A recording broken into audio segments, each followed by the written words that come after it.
ओम शांति। भाग्य विधाता भाग 2। इस पुस्तक में आज हम पढ़ेंगे शक्ति प्रदायक स्मृतियाँ। इस विषय पर ब्रह्मा कुमार ओम प्रकाश भाई बजाज इनके अनुभव आज हम सुनेंगे। वे आत्माएं जिन्होंने सन 1937 से ही शिव पिता को साकार रूप में देखा, उनके दिव्य चरित्रों का दिव्य आनंद लिया, तन और मन की सशक्त पालना प्राप्त की, महान भाग्यशाली है। निराकार भगवान अपने निर्धारित मानवीय रथ में प्रवेश कर जब आत्माओं से मिलते हैं तो उनसे मिलन मनाना और याद करना सहज हो जाता है। क्षण भर में उनकी बाहों में समा गया। मैंने शिवपिता के साकार माध्यम पिताश्री जी से सन 1960 में भेंट की। ज्ञान प्राप्ति के तुरंत पश्चात मेरी इच्छा प्रबल हो उठी कि मैं उस व्यक्तित्व के दर्शन करूं, जिसमें स्वयं परमात्मा अवतरित हुए हैं। उन दिनों हापुड़ में एक समूह विशेष द्वारा ईश्वरीय विश्वविद्यालय के विरुद्ध हंगामा किया गया था। केंद्र और उत्तर प्रदेश सरकार ने सीबीआई के माध्यम से विद्यालय के अनेक सेवा केंद्रों पर लगाए गए आरोपों की जांच की थी। दिल्ली से माउंट आबू के लिए मैं जब रवाना हुआ तो दिल्ली सेवा केंद्रों के प्रमुख विद्यार्थी चाचा आनंद जी ने पिताश्री के लिए मौखिक संदेश दिया कि ईश्वरीय विश्वविद्यालय पर घोर संकट आया हुआ है। ऐसी स्थिति में आपका मार्गदर्शन अपेक्षित है। मैं जब आबू पर्वत पर पहुंचा तो एक भील मेरा सामान लिए मुझे आश्रम तक ले गया। आश्रम के समीप जाते ही मैंने पाया कि एक घने वृक्ष के नीचे पिताश्री 25-30 सफ़ेद हंस वस्तुओं के साथ खड़े रूहानी दृष्टि प्रदान कर रहे हैं। किसी की थी विदाई और मेरा था रूहानी मिलन। विदाई के पश्चात आश्रम लौटते समय पिताश्री की दृष्टि मुझ पर पड़ी। मैं मिलने के तौर तरीके से अनभिज्ञ था।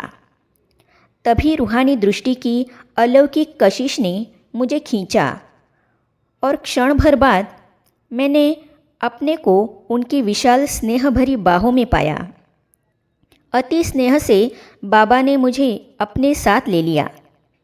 मैं भी फरिश्तों की महफिल में शामिल होकर अपार आनंद को समेटे हुए बाबा के साथ चलने लगा। किसी ने मेरे कान में कहा, भाई आप बहुत खुशनसीब हैं जो भगवान स्वयं आपके स्वागत के लिए आश्रम से बाहर चलकर आए हैं। सुनते ही मैं अपार खुशी में डूब गया। मैंने बाबा से कहा कि मैं बिना ब्राह्मणी अर्थात गाइड के आया हूँ। बाबा मुस्कुराकर बोले, तुम्हारी ब्राह्मणी बाबा है। जिसका काम उसको चिंता, बाबा है मात्र निमित्त। ब्रह्मा बाबा मुझे सीधा निजी कमरे में ले गए, जहाँ उनके विश्राम का पलंग था और ज़मीन पर बच्चों से मिलने की गद्दी थी। यह कमरा आज भी दर्शकों के लिए दर्शनीय और तपस्वियों के लिए तपस्या स्थल बना हुआ है। बाबा ने मुझे अपने पलंग पर बिठाया और स्वयं पिता के रूप में मेरे साथ बैठ गए। बातचीत प्रारंभ हुई। बात करते करते हम पलंग से उतर नीचे गद्दी पर आ गए। पहली मुलाकात की लंबी बात तो मुझे पूरी याद नहीं है, मगर एक संस्मरण अभी भी मेरे हृदय पटल पर अंकित है। मैंने हापुड़ से संबंधित चाचा आनंद जी का संदेश घबराहट की स्थिति में चिंताजनक लहजे में बाबा को सुनाया, परंतु बाबा के मुखमंडल पर मुस्कुराहट भरी निर्भय और निश्चिंत रेखाओं की झलक थी। बात को सुनने का तरीका सहज और पहाड़ को राई बनाने वाला था। समाचार सुनकर पिताश्री मुस्कुराते हुए बोले, बच्चे यह कुछ नहीं है, बाबा ने ऐसे तूफान हैदराबाद में अनेक देखे। बाबा एक टेलीफोन करते थे और सब ठीक हो जाता था। यह शिव बाबा का कार्य है। यह वाणी बाबा थोड़ी ही बोलते हैं। बोलने से पहले बाबा सोचते थोड़ी है। शिव बाबा को जो बोलना या बुलवाना होता है बोलकर चले जाते हैं। जिसका काम है उसको चिंता है। बाबा तो निमित्त मात्र है। गरीबों से गहरा प्यार। इन विश्वास भरे स्वरों ने मेरे मन का बोझ हल्का कर दिया। मैं 10 दिन तक रहा। मुंबई से नलिनी बहन आदि का परिवार आया हुआ था। ज्ञान चर्चा और सुंदर दिनचर्या में अच्छा समय बीतने लगा। एक दिन बाबा मुझे आश्रम में लगे झूले के पास ले गए। मुझे साथ बिठाकर सखा के रूप में झूलने लगे। मथुरा आदि स्थानों पर श्री कृष्ण की मूर्ति को झूलाकर भक्त अपार आनंद प्राप्त करते हैं, मगर साकार भगवान के साथ बैठकर मुझे झूलने का जो आनंद प्राप्त हुआ वह मेरी खुशी का अमर झूला बनकर रह गया है। बाबा प्रत्येक बच्चों की लौकिक हैसियत को देखते हुए सुविधा प्रदान करने का ख्याल रखते थे। वे चाहते थे कि छोटी सी असुविधा भी अमीर आदमी को दिक्कत न करे और वह अंदर ही अंदर बेआरामी न महसूस करे। कठिन परिस्थितियों से तालमेल बिठाकर चलने वाले व्यक्तियों की अपेक्षा नाजुक व्यक्तियों का अधिक ध्यान रखते थे बाबा। अल्पबुद्धि इस राज को न समझने के कारण इस संबंध में प्रश्न भी उठाते हैं। बाबा गरीबों से बहुत गहरा प्यार करते थे।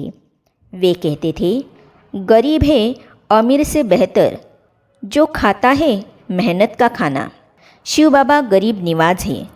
आज का गरीब बाबा के अमीर राज्य का शीघ्र अधिकारी बन सकता है। रूहानी ज्ञान के साथ व्यवहारिक ज्ञान। एक बार मेरे द्वारा लाए गए सेबों का जब बाबा ने भाव पूछा तो मैं इसके पीछे छिपे ईश्वरीय रहस्य को समझ न सका और सेब का भाव बताने में संकोच महसूस करने लगा। बाबा पुचकारते हुए बोले, बाबा बच्चों को सिखाना चाहते थे कि सेब की कौन सी किस्म अच्छी होती है और उसे किस भाव तक खरीदना उचित है। बाबा ने मुझे शिमला और कश्मीर के सेब दिखाते हुए उनकी बनावट और स्वाद आदि की पूरी जानकारी दी। मैं समझ गया कि भगवान उस्ताद व्यवहारिक और रूहानी ज्ञान के आधार से जिंदगी को श्रेष्ठतम बनाने की कला सिखाना चाहते हैं। बच्चों के जीवन में निपुणता और कुशलता का समावेश करके श्रेष्ठ इंसान के दर्जे पर पहुंचाना चाहते हैं। आगे हम पढ़ेंगे सच्चा और सस्ता सौदा। एक बार सर्दी के मौसम में सारे मधुबन में हम 2 अतिथि थे। एक मैं और दूसरा लुधियाना से आया हुआ जगदीश भाई। तो इस अनुभव को हम पढ़ेंगे अगली कड़ी में। तो ये जानने और पढ़ने के लिए इस चैनल को सब्सक्राइब करने के साथ ही साइड में जो बेल आइकॉन है उसे भी क्लिक कीजिए ताकि आने वाली सभी वीडियो और अब तक की सारी वीडियो आप तक पहुंचती रहेगी। ओम शांति। धरती पे शिव शक्तियाँ आ गई। धरती पे शिव शक्तियाँ आ गई।